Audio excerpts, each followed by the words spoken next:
Morning, तुमचं स्वागत आहे आपल्या नवीन मराठी ब्लॉग चॅनलमध्ये. तर सुंदरशी सकाळ. आता सगळं काही आटोपलेलं आहे घरातलं आणि कांदे निवडायचं काम चालू आहे त्यांचं. मी पण बाहेरच चाललेली आहे. तर चला, व्हिडिओ स्किप न करता बघत राहा. हा ब्लॉग टाकण्यासाठी थोडासा टाईम झाला, कारण भरपूर टाईम झालेला होता, कारण घरचे पण कामं भरपूर होते. कारण 2 ते 3 दिवस आम्ही कांदे निवडण्यामध्येच गेले. बाहेर बघू शकता, मस्त असं सूर्य उगवलेला होता आणि घरातले कामं वगैरे आता आटोपून घेतलेली होती. बाहेर भरपूर सारं वारं सुटलेलं आहे आणि आता जेवढं काही वारं आहे तेवढंच आता ऊन पण आहे, कारण वातावरण तुम्ही बघू शकता. सकाळी सकाळीच वारं सुटून जातं आणि काहीच काम होत नाही, तर मग वारं होतं चालू. तर मग मिस्टरांनी त्यांनी ना बाहेर नेट बांधून दिलेलं होतं, कारण 3 ते 4 दिवस आम्ही कांदे साठवून घेतले. कारण सासूबाईं ते पण काही घरी नव्हते, माणसं पण काही भेटत नाही. तर मग आम्ही दोघींनी मिळूनच घरच्या घरी अशा प्रकारे कांदे वगैरे टाकायचं काम चालू केलेलं होतं. तर वारं वगैरे भरपूर होतं, त्याच्यामुळे मग आम्ही पटापट वगैरे कांदे चाळीमध्ये साठवून घेतले. बघू शकता किती झाडं हलत आहेत आणि पानं वगैरे, तर त्याच्यामुळे वारं पण भरपूर होतं आणि साठवायचं काम पण चालू होतं. घरातला स्वयंपाक वगैरे लवकर आटोपून घ्यायची आणि मग अशा पद्धतीने बघू शकता कांदे वगैरे साठवायचं काम सकाळीच चालू करून द्यायचो. थोडासाच गंज राहिलेला होता आणि आता 2 दिवसापासून साठवतो. मग हा 3ऱ्या दिवशीचा व्हिडिओ आहे. तर थोडेसेच कांदे राहिलेले होते आणि ताई सकाळी सकाळी बसून जायची. वरती जी पाट टाकलेली आहे तिच्यामुळे मग कांद्यांना जास्त काही ऊन लागत नाही आणि ही बाजूची जी खाद आहे ती बाजूला टाकलेली आहे. थोडासा त्याचा कलर वेगळा असतो आणि ही मोठे कांदे मध्ये टाकलेले आहेत. तर बघू शकता छान असा कलर मस्त आहे आणि भरपूर सारी चाळ भरणार आहे, त्याच्यामुळे मग छोटे कांदे मोठे कांदे वेगवेगळ्या पद्धतीने साठवायला लागतात. आणि मग ताईचं बाहेर काम साठवायचं काम चालू होतं आणि माझं पण पाट्यावायचं काम चालू होतं. अशा प्रकारे ना ही गोलटी वगैरे इकडे छोटे छोटे कांदे ते साठवलेले. दुसऱ्या बाजूला लसणाच्या सगळ्या काही जुड्या एका साईडला लावलेल्या हवेशीर आणि मधी सगळे काही गॅपने असे कांदे साठवलेले आहे पूर्ण चाळीमध्ये.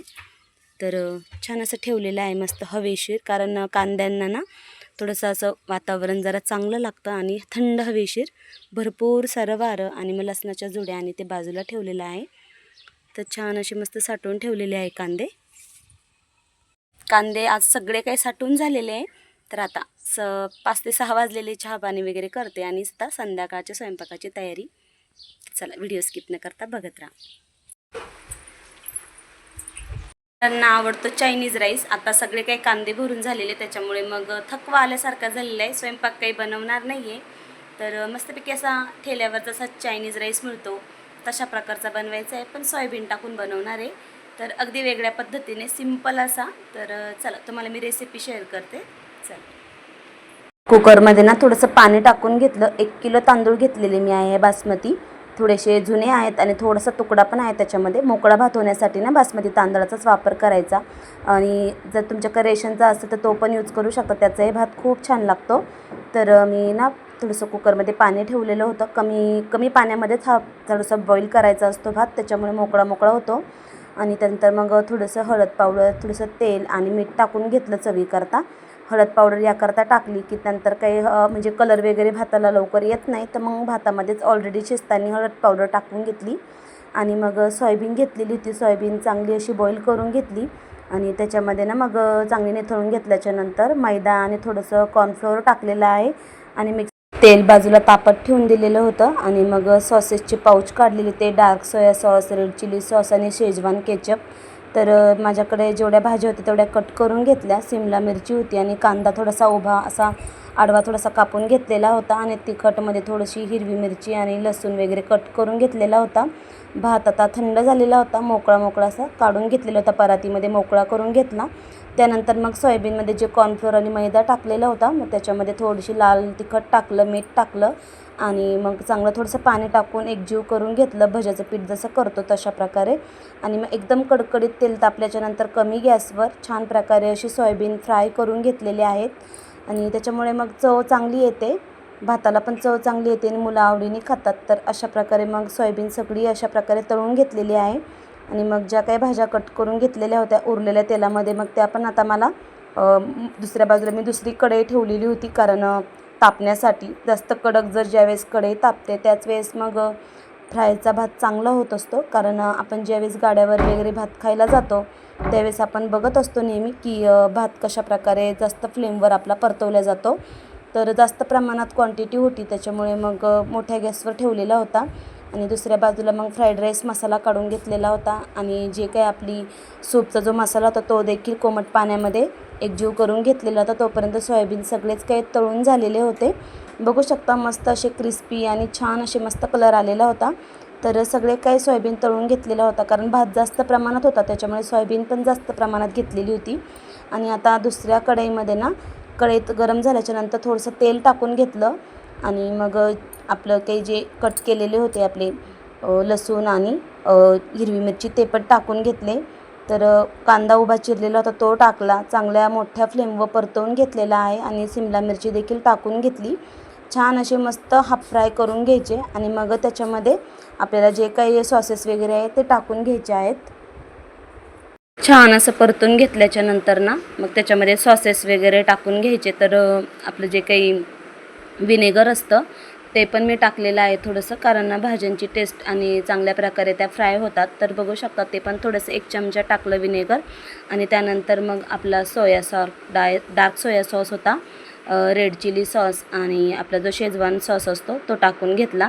सॉसेसचं प्रमाण थोडं कमी ठेवलं, कारण तिखट वगैरे थोडंसं मी टाकलेलं होतं आणि जो काही ओरिजिनल आपल्या भाताची चव असते ती छान लागते. सॉसेसमुळे त्यांना चव जरा चांगली येते, त्याच्यामुळे थोडे थोडे सॉसेस वगैरे टाकले. आणि जे काही आपलं सूपचं मसाल्याचं पॅकेट होतं, ती ग्रेव्ही बनवली होती ती पण टाकून घेतली. त्यांच्यात सोयाबीन टाकून घेतली, छान असं मस्त परतून घेतलं. तर खूप असा छान असा मस्त फ्राईड राईस लागतो आणि प्रत्येकाने खाल्ल्यानंतर तर पोट पण भरतं, जेवणाची पण इच्छा होत नाही. तर अशा प्रकारे मग स्वयंपाकाचा कंटाळा आला की मी अशा पद्धतीने राईस बनवत असते. तर तुम्हाला नक्की रेसिपी आवडली असेल तर व्हिडिओला नक्की लाईक करा, नवीन असाल तर सबस्क्राईब करा, शेअर करा, त्यामुळे पुढचे व्हिडिओ बघायला मिळतील. तर बघू शकता तर मस्तपैकी फ्राय अशी भात असं परतून घेतलेला होता मी. परतून जेवढा काही लेयर होता भाताचा तेवढा टाकला. तर हळद पावडर काही टाकत नाही, पण मग मी टाकत असते कारण भाताला कलर छान येतो असा घरगुती पद्धतीने. तर मस्त मोकळा मोकळा भात झालेला होता आणि आता तो पण परतवून घेतलेला आहे. तर मुलांना अशा प्रकारे ना छान असं सुट्ट्यांमध्ये खायला आवडतं आणि तुम्ही पण एकदा नक्की ट्राय करून बघा.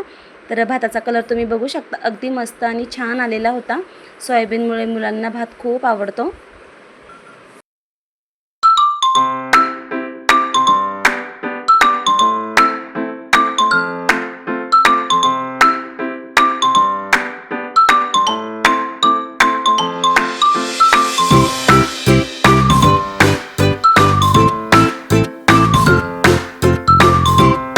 मस्त असा कढईभर राईस परतून झालेला होता. बघू शकता किती छान आणि मस्त दिसत होता, अगदी पटकन ताटात घेऊन खावेसा वाटणारा.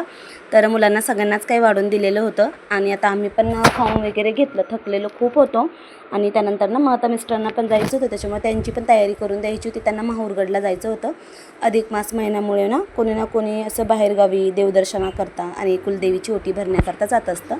तर मग मिस्टरांचा देखील टिफिन वगैरे पॅक करून दिला. बघू शकता मस्तपैकी अशी लसणाची लाल चटणी करून दिली होती, शेंगदाणे वगैरे टाकून ओलसर चटणी आणि पोळ्या वगैरे पॅक करून दिलेल्या होत्या. कारण सायंकाळचा प्रवास होता, संध्याकाळी ते भात वगैरे खाऊन निघालेले होते. संध्याकाळ रात्रभर ड्रायव्हिंग चालणार होती. सकाळी उठल्याच्या नंतर ना मग थोडासा पोटभरीचा नाश्ता म्हटल्यानंतर त्यांना काही मग आता बाहेरचं वगैरे आता सध्या काही खाणं बंद केलेलं आहे, कारण ड्रायव्हिंग संध्याकाळभर केल्याच्या नंतर ना सकाळी ॲसिडिटी होऊन जाते. तर मग चटणी आणि पोळी आपली दिलेली होती. आणि माहूरगडचं भाडं होतं, तिथे काही एवढं म्हणजे ते दर्शनाकरता जे काही लोक चाललेले होते त्यांनी काही स्वयंपाक वगैरे बनवणार नव्हते. तर म्हटलं सकाळी हीच चटणी आणि पोळी खा. तर बघू शकता संध्याकाळच्या टायमिंगला निघालेले होते, 10 वाजलेले होते. आणि आनंदीचं चालू होतं की मला पण येऊ द्या, बाय बाय करत होती. तर मस्तपैकी त्यांचं देखील आवरून दिलेलं होतं आणि आता ते पण निघालेले होते.